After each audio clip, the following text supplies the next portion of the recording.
اب میں اپنے تیسرے عنوان کی طرف چلتا ہوں۔ اب تک تو میں گفتگو کر رہا تھا آپ کی بات کو لے کر، اب میں آپ کے بنائے ہوئے اصول کو غلط ثابت کروں گا کہ آپ کا بنایا ہوا اصول بالکل غلط اور آپ کی بیس کے خلاف جا رہا ہے۔ آپ نے کہا کہ قرآن کو پکڑو، یہ بات آپ نے 5 منٹ 55 سیکنڈ پر کہی کہ قرآن کو پکڑ لو۔ میں پہلے آپ کو یہ بتا دوں کہ قرآن کو پکڑنے سے ان کی مراد کیا ہوتی ہے۔ ان کا مقصد قرآن کو پکڑنے کا پہلے تو یہ ہوتا ہے کہ لوگوں کو دھوکہ دیا جائے، ان کو یہ بتایا جائے کہ ہم تو اپنی بات قرآن سے کرتے ہیں، ہماری بات قرآن کے خلاف نہیں جاتی، اور ان کے سننے والے بھی اتنے سادے لوگ ہوتے ہیں کہ کبھی قرآن کو کھول کر بھی نہیں دیکھا، آیا جو یہ کہہ رہے ہیں وہ قرآن میں موجود بھی ہے کہ نہیں ہے۔ تو انہوں نے کہا قرآن کو پکڑو۔ اب میں آپ کو بتاؤں کہ ان کا مقصد کیا ہوتا ہے۔ ان کا مقصد یہ ہوتا ہے کہ قرآن کے الفاظ کو لے لو، نہیں قرآن جو الفاظ دے رہا ہے اس کو لے لو، صلاۃ کو لے لو، معنی اپنا پہنا دو، حج کو لے لو، معنی اپنا پہنا دو، زکوٰۃ کو لے لو، معنی اپنا پہنا دو۔ تو قرآن کو پکڑنے کا مقصد صرف یہ ہوتا ہے کہ وہ الفاظ جو قرآن کے اندر آ رہے ہیں اس کو پکڑ لو، اب جو معنی دینا ہے دیتے رہو، صلاۃ کو دعا بتا دو، حج کو امام کی زیارت بتا دو، زکوٰۃ کو دسون بتا دو، جو چاہے کرتے رہو، کوئی پوچھنے والا نہیں ہے۔ تو یہ ان کا قرآن کو پکڑنے کا مقصد ہوتا ہے کہ جو معنی امت میں 1400 سال سے چلا آ رہا ہے اس کی خلاف ورزی کرنا، اسی کو قرآن الحاد بتاتا ہے۔ جو آیت میں نے ابتدا میں پڑھی، ان الذین یلحدون فی آیاتنا لا یخفون علینا، جو ہماری آیات میں کجروی نکالتے ہیں، جو معنی اس کا معروف واضح ہے، جس کو حضور نے اپنے قول اپنے فعل سے بتا دیا اور صحابہ کو بتایا، صحابہ نے امت میں منتقل کیا، جو اس کی مخالفت کر رہا ہے وہ ہم سے پوشیدہ نہیں ہے، ہم ان قریب اس کو آنکھ کا عذاب دیں گے۔ یہی کچھ کفار مکہ کیا کرتے تھے کہ قرآن کے کانٹیکسٹ کو تبدیل کر دیتے، قرآن کا لفظ لیتے، معنی اپنا پہنا دیتے، اور یہی کچھ ہمارے آج کے لوگ بھی کر رہے ہیں کہ الفاظ قرآن کے ہوں گے، معنی ان کا اپنا خود ساختہ اور نیا ایجاد کردہ ہوگا۔ اب میں آپ کو بتاؤں کہ کس طرح ان کا یہ اصول قرآن کو پکڑو قرآن کے خلاف جاتا ہے۔ دیکھیں آپ یہ بات اچھی طرح سمجھ لیں کہ قرآن صرف الفاظ کا نام نہیں ہے، قرآن الفاظ اور معنی دونوں کا نام ہے، کیونکہ اگر صرف قرآن کے الفاظ ہی ہمیں دینے ہوتے اور یہ اجازت انسانوں کو دینی ہوتی کہ یہ قرآن آ گیا، یہ اس کے الفاظ ہیں، جو معنی تمہیں دینا ہے دیتے رہو، اگر یہ خدا کی منشا ہوتی تو انبیاء کو بھیجنے کی کیا ضرورت تھی؟ کیوں قرآن بھی آ رہا، انبیاء بھی آ رہے۔ اس کا واضح مطلب یہ ہے کہ قرآن کی تشریح اور انٹرپریٹیشن نہیں کرے گا مگر نبی،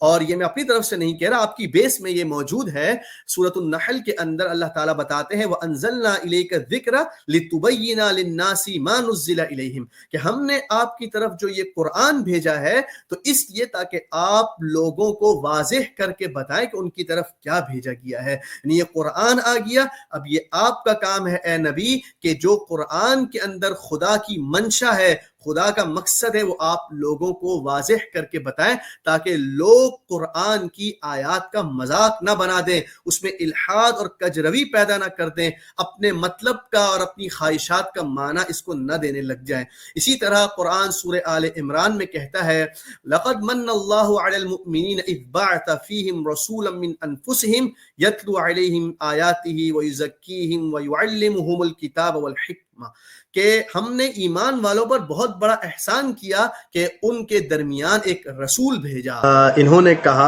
کہ قرآن کو پکڑو۔ میں نے سب سے پہلے یہ وضاحت کی کہ ان کا مقصد کیا ہوتا ہے جب یہ کہتے ہیں قرآن کو پکڑو۔ مطلب یہ ہوتا ہے کہ الفاظ قرآن لے لو اور معنی جو کچھ دینا چاہو دیتے رہو۔ تو میں نے پہلے تو واضح کر دیا کہ قرآن اس طرح کا جو طرز اختیار کرتا ہے اس کو الحاد کہتا ہے۔ اس کے بعد میں نے بتایا کہ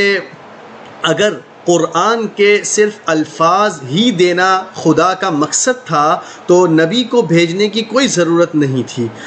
خدا قادر ذات ہے، جس طرح چاہتا اپنا قرآن بندوں تک پہنچا دیتا اور انہیں یہ کہہ دیا جاتا کہ اب جس طرح ان الفاظ کی تشریح کرنا چاہو کرتے رہو، کوئی پوچھنے والا نہیں ہے۔ لیکن ایسا نہیں ہوا، اللہ تعالیٰ نے جہاں قرآن کو اتارا وہاں نبی کو بھی بھیجا تاکہ نبی قرآن کو لوگوں کے سامنے وضاحت کر کے بتائے کہ خدا کے قرآن کو نازل کرنے کا مقصد کیا ہے اور قرآن انسان سے کیا چاہتا ہے۔ اور یہ بات میں اپنی طرف سے نہیں کہہ رہا، اللہ تعالیٰ سورۃ النحل میں یہ مقصد واضح کرتے ہیں، وَأَنزَلْنَا إِلَيْكَ الذِّكْرَ لِتُبَيِّنَ لِلنَّاسِ مَا نُزِّلَ إِلَيْهِمْ، ہم نے آپ کی طرف قرآن کو اتارا تاکہ آپ لوگوں کو وضاحت کے ساتھ بتا دیں کہ خدا نے ان کی طرف کیا اتارا ہے۔ یعنی قرآن جو آپ کو دیا گیا ہے، اب آپ کا کام ہے آپ لوگوں کو اس کی انٹرپریٹیشن کر کے بتائیں کہ خدا کی منشا، خدا کا مقصد بندوں سے کیا ہے۔ اسی طرح اللہ تعالیٰ سورہ آل عمران میں نبی کی بعثت کو ایمان والوں کے لیے احسان قرار دیتا ہے اور پھر نبی کے آنے کے مقصد کو بھی واضح کرتا ہے۔ اللہ تعالیٰ بتاتے ہیں لَقَدْ مَنَّ اللَّهُ عَلَى الْمُؤْمِنِينَ إِذْ بَعَثَ فِيهِمْ رَسُولًا مِّنْ أَنفُسِهِمْ يَتْلُو عَلَيْهِمْ آيَاتِهِ وَيُزَكِّيهِمْ وَيُعَلِّمُهُمُ الْكِتَابَ وَالْحِكْمَةَ کہ ہم نے بہت احسان کیا کہ ایمان والوں میں ایک نبی انہی میں سے بھیج دیا۔ نبی کا کام کیا ہے یتلو علیہم آیاتہ، کہ وہ اللہ کی آیات لوگوں کو پڑھ کر سناتا ہے، کہ اللہ جو قرآن نبی پر اتارتا ہے وہ قرآن نبی امت کے سامنے پڑھتا ہے۔ کیا اتنا ہی نبی کے آنے کا مقصد تھا؟ نہیں، آگے بھی بتایا وَيُزَكِّيهِمْ، اور وہ اپنے ماننے والوں کا تزکیہ کرتا ہے، ان کے باطن کی گندگیوں کو دور کرتا ہے، انہیں خالص توحید کا درس اور سبق دیتا ہے، شرک سے بچاتا ہے۔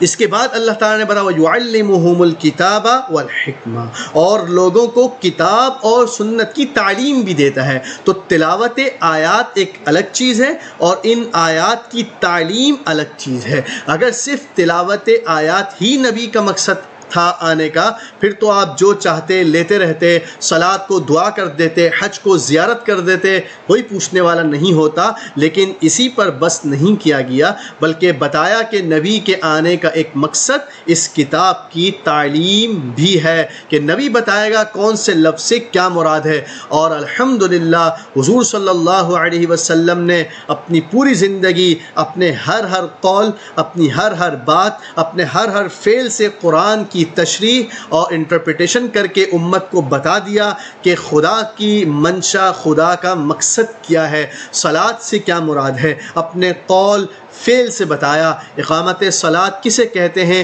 پوری وضاحت کے ساتھ بیان کر دیا۔ کتنی تعداد رکعت ہے بھرپور انداز میں بتایا، پڑھ کر دکھایا۔ قرآن نماز کتنی ہے وہ بھی پوری طرح وضاحت کے ساتھ بتایا، سکھایا، امت تک پہنچا دیا۔ اب اگر کوئی